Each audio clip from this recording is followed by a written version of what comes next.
Very often we find parents coming and telling me that, doctor, my child was wheezing. And when we do evaluate, we recognize that the sound was coming primarily from the nasal system, which is the nose of the child.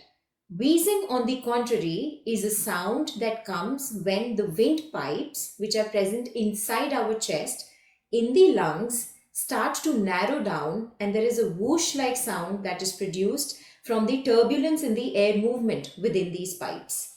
So it is important that we differentiate whether the noise in a child is coming from the nose, which is not so harmful and not so worrisome, and whether or not it is coming from the narrowing or the turbulence of air movement in a narrowed windpipe within the chest of the child. And there are various reasons why these windpipes may get narrowed.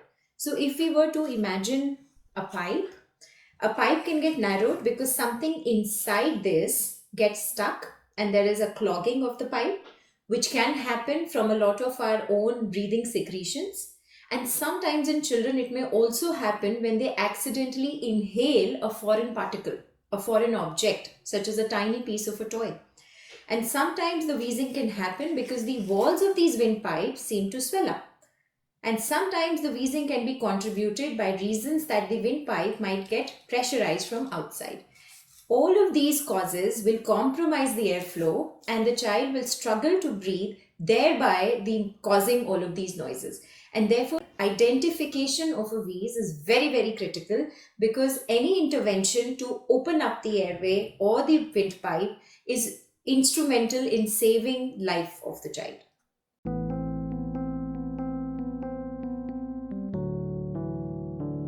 As we put our ear onto the child's chest, very often there are these harsh, hoarse, loud sounds which resonate in a child's breathing movement, and they are often snoring like sounds coming from the nostril. Wheezing, on the contrary, is a whistling kind of a sound which is very distinct, and it is not so loud, not like a snore, not very harsh, and sounds something like this.